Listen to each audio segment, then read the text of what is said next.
नमस्कार, live series की night bulletin दिन भर बिहार में आपका स्वागत है। खबरों की शुरुआत करेंगे, लेकिन उससे पहले एक नजर डालते हैं आज की सुर्खियों पर। बिहार में मॉक ड्रिल के दौरान बजा सायरन, 10 मिनट के लिए ब्लैकआउट। ऑपरेशन सिंदूर के बाद कल सुबह 11 बजे से सर्वदलीय बैठक। ऑपरेशन सिंदूर पर नीतीश कुमार और सम्राट चौधरी ने कहा, देश एकजुट। तेजस्वी बोले, भारतीय सेना जिंदाबाद, कोई गलत करेगा तो मुंहतोड़ जवाब मिलेगा। बीपीएससी टीआरई 3 अभ्यर्थियों पर लाठीचार्ज पर शिक्षा मंत्री सुनील सिंह का बड़ा बयान। चिराग पर भर के पशुपति पारस, बिहार में 80% दलित मतदाता मेरे साथ। भाजपा के पूर्व विधायक अनिल सिंह कांग्रेस में शामिल। समस्तीपुर में गन पॉइंट पर 15 लाख नगद के साथ 5 करोड़ के गहने की लूट। मोतिहारी में भूमाफिया के खिलाफ पुलिस का बड़ा एक्शन। बिहार में फिर बदला मौसम, कई जिलों में बारिश का अलर्ट। अब खबरें विस्तार से। बिहार के पटना, पूर्णिया, कटिहार, अररिया, किशनगंज और बेगूसराय जिले में मॉक ड्रिल किया गया। इस मॉक ड्रिल का उद्देश्य युद्ध जैसे हालात में भारत की नागरिक तैयारियों का प्रशिक्षण करना है। मॉक ड्रिल के दौरान 10 मिनट के लिए ब्लैकआउट हुआ। मॉक ड्रिल के दौरान सायरन बजा। यह सायरन हवाई हमले की चेतावनी के लिए गूंजेगा। सायरन बजते ही 10 मिनट के लिए ब्लैकआउट हो गया। ब्लैकआउट को लेकर पटना पुलिस अलर्ट मोड पर रही। मॉक ड्रिल के दौरान वायुसेना के साथ हॉटलाइन और रेडियो संचार लिंक का संचालन, नियंत्रण कक्षों की कार्यक्षमता और उनकी तत्परता का आकलन किया गया। जिला प्रशासन और सेना इस दौरान सुरक्षा व्यवस्था से जुड़ी हर कड़ी का मूल्यांकन की। इस दौरान लोगों को सुरक्षित स्थान जैसे बंकर या मजबूत इमारतों में जाने का अभ्यास कराया गया। भारतीय सेना ने पहलगाम हमले का बदला ऑपरेशन सिंदूर के जरिए ले लिया है। सेना की इस कार्रवाई से पूरे देश के लोग खुश हैं और खूब तारीफ कर रहे हैं। इस बीच पीएम मोदी ने 3 देशों का दौरा रद्द कर दिया है। पीएम मोदी नॉर्वे, कोरिया और नीदरलैंड की यात्रा फिलहाल रद्द कर दी है।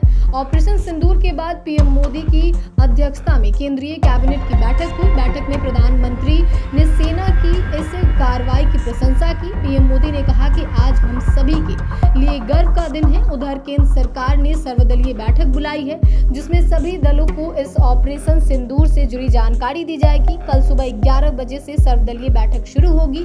इस बैठक में लोकसभा में नेता प्रतिपक्ष राहुल गांधी के अलावा पक्ष और विपक्ष के सभी दलों के शीर्ष नेता शामिल होंगे। बिहार के मुख्यमंत्री नीतीश कुमार ने 22 अप्रैल को पहलगाम में हुए आतंकी हमले के जवाब में भारतीय सेना द्वारा किए गए ऑपरेशन सिंदूर की खुलकर सराहना की है। उन्होंने सोशल मीडिया प्लेटफॉर्म एक्स पर लिखा है कि आतंकवाद के विरुद्ध पूरा देश एकजुट है। भारतीय सेना ने साहस और पराक्रम पर पूरे देश को गर्व है। प्रधानमंत्री नरेंद्र मोदी जी के नेतृत्व पर हम सभी को अटूट विश्वास एवं गर्व है। वहीं उप मुख्यमंत्री सम्राट चौधरी ने वीडियो संदेश जारी करते हुए ऑपरेशन सिंदूर को घुस कर मारा गया जैसा करारा जवाब बताया। उन्होंने कहा कि यह सिर्फ सैन्य ऑपरेशन नहीं था, यह हमारे बहनों के सिंदूर की रक्षा का उत्तर था। भारतीय सैनिकों की कार्रवाई पर बिहार विधानसभा में विरोधी दल के नेता तेजस्वी यादव ने भारतीय सेना को इस कार्रवाई के लिए हिंदुस्तान जिंदाबाद और भारतीय सेना जिंदाबाद कहा है। तेजस्वी ने पोस्ट कर कहा कि भारतीयों और भारतीय सेना ने कभी भी अपने देश में किसी भी प्रकार के आतंकवाद और अलगाववाद को बर्दाश्त नहीं किया है और न ही कभी करेंगे। भारतीय सेना ने हर बार माताओं की कोख, बहनों की कलाई और उनके माथे के सिंदूर की रक्षा की है। हम सत्य, अहिंसा और शांति को मानने वाले लोग हैं। हम भारतीय कभी गलत नहीं करते, लेकिन अगर कोई हमारे साथ गलत करता है तो फिर हम सहते नहीं। आतंकवाद को परोसने वाले लोग यदि हमारी एकता, अखंडता और संप्रभुता पर प्रहार करेंगे तो हमें एकजुट होकर मुंहतोड़ जवाब देना आता है। आतंकवाद के विरुद्ध इस लड़ाई में 140 करोड़ भारतवासी भारतीय सेना और सरकार के साथ हैं। वहीं कांग्रेस ने भी कहा कि पाकिस्तान को मिट्टी में मिला देंगे। वहीं भारतीय सेना की जमकर तारीफ की।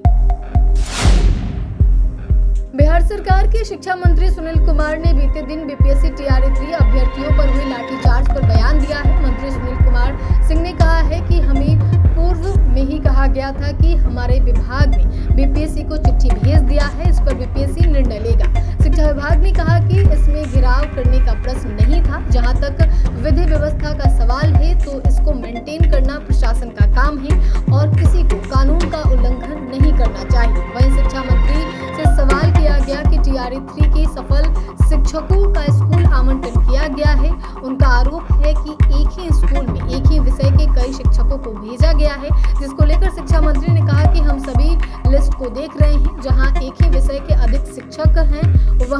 शिक्षकों को हस्तांतरण किया जाएगा। बता दें कि बीते दिन TRA 3 में सफल शिक्षकों को स्कूल आवंटन किया गया।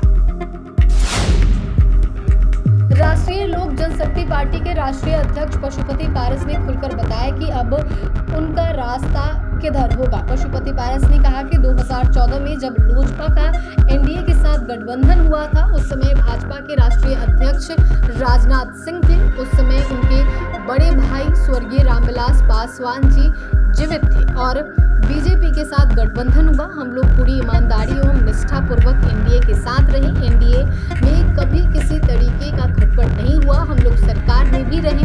उन्होंने कहा कि प्रधानमंत्री नरेंद्र मोदी ने उन पर विश्वास किया और उनको मंत्री बनाया। 2.5 वर्षों से ज्यादा समय तक उनके मंत्रिमंडल में शामिल रहे। हमारी पार्टी या हमारे द्वारा कभी भी NDA के कार्यकलाप में अवहेलना नहीं हुई, बल्कि हम लोग ईमानदारी पूर्वक सरकार के साथ रहे। मुझे नहीं पता था कि हमारी पार्टी या हम लोगों के साथ नाइंसाफी होगी। 2 दिनों के बाद जब समाचार माध्यम से पता चला कि हमारे 5 सांसदों में से किसी को भी टिकट नहीं मिला।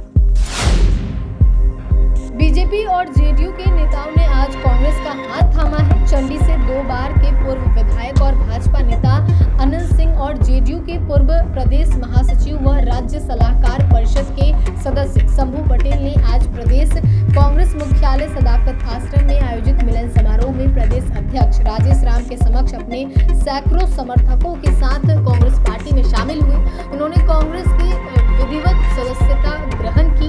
उनके सदस्यता ग्रहण करने के बाद प्रदेश कांग्रेस अध्यक्ष राजेश राम ने कहा कि अनिल सिंह एक बार कांग्रेस में तो एक बार समता पार्टी से विधायक रह चुके हैं। पूर्व शिक्षा मंत्री डॉक्टर रामराज सिंह के पुत्र हैं। कई वर्षों से वे बीजेपी से जुड़े रहे। साथ ही शंभू पटेल जनता दल यूनाइटेड में प्रदेश महासचिव के पद पर रहे हैं और JDU के सलाहकार समिति के सदस्य के साथ विधानसभा के पूर्व प्रत्याशी भी रहे हैं। दोनों नेताओं के आने से पार्टी का जनाधार बढ़ेगा। हमारे दल की नीतियों और शीर्ष नेतृत्व के प्रति अपनी आस्था व्यक्त करते हुए दोनों नेताओं ने पार्टी की सदस्यता ग्रहण की है। समस्तीपुर में स्थित बैंक ऑफ महाराष्ट्र की शाखा में 8 हथियारबंद बदमाशों ने सनसनीखेज ढंग से लूटपाट की। बदमाशों ने बैंक से 15,02,000 रुपए नकद और लगभग 5 करोड़ रुपए मूल्य के गहने लूट लिए। इस दौरान उन्होंने बैंक कर्मचारियों को गन पॉइंट पे बंधक बनाया और उनके मोबाइल फोन भी छीन लिए। घटना की सूचना मिलते ही SP अशोक मिश्रा, SP संजय पांडे मौके पर पहुंचे और छानबीन शुरू की। बैंक के डिप्टी मैनेजर शशिभूषण कुमार के अनुसार 2 से 3 बदमाश खाता खुलवाने के बहाने बैंक में दाखिल हुए। वे कर्मचारियों से खाता खोलने के लिए जरूरी दस्तावेज के बारे में बात कर रहे थे। इसी बीच 6 से 7 अन्य बदमाश अचानक बैंक में घुस आए। सभी हथियारों से लैस थे और उन्होंने तुरंत कर्मचारियों व ग्राहकों को गन पॉइंट पर ले लिया। बदमाशों ने बैंक काउंटर और तिजोरी से 15,02,000 रुपए नगद और 5 करोड़ रुपए मूल्य के गहने लूटे। मोतिहारी में जिला पुलिस ने संगठित अपराध, रंगदारी वसूली और भू माफिया नेटवर्क के खिलाफ बड़ा अभियान चलाया है। यह कार्रवाई SP स्वर्ण प्रभात के नेतृत्व में की गई है। इस अभियान ने पूरे इलाके में सनसनी फैला दी है। पुलिस ने एक ही दिन में 13 ठिकानों पर छापेमारी की है। इस दौरान कई आरोपियों के घरों से आपत्तिजनक कागजात के साथ अन्य सामग्री भी बरामद की गई है। यह कार्रवाई नगर थाना क्षेत्र में दर्ज प्राथमिकी के आधार पर की गई है। कुल 15 आरोपियों के विरुद्ध मामला दर्ज किया गया है। इस ऑपरेशन का नेतृत्व सदर SSP शिवम धाकर खुद ही कर रहे थे। करीब 12 घंटे तक चली छापेमारी में कई संदिग्धों के घरों की तलाशी ली गई। बिहार के मौसम में एक बार फिर बदलाव हुआ है। मौसम विभाग ने राज्य के कई जिलों में बारिश होने का येलो अलर्ट जारी किया है, जिसमें भागलपुर, बांका, जमुई, मुंगेर और खगड़िया शामिल है। मौसम विभाग ने पूर्वानुमान जारी किया है और इन 5 जिलों में वृष्टिपात और मेघ गर्जन के साथ बिजली गिरने की संभावना है। हालांकि बाकी जिलों में मौसम सामान्य बना रहेगा। वहीं कल से तापमान में इजाफा होने की संभावना है, जिससे गर्मी बढ़ेगी। बीते दिनों राज्य में हुई बारिश से मौसम सुहाना बना हुआ था। लोगों को उमस भरी गर्मी से राहत मिली थी, लेकिन एक बार फिर राज्य में हीट वेव चलने वाली है। लू जैसी स्थिति बनने वाली है और तापमान में इजाफा होने वाला है।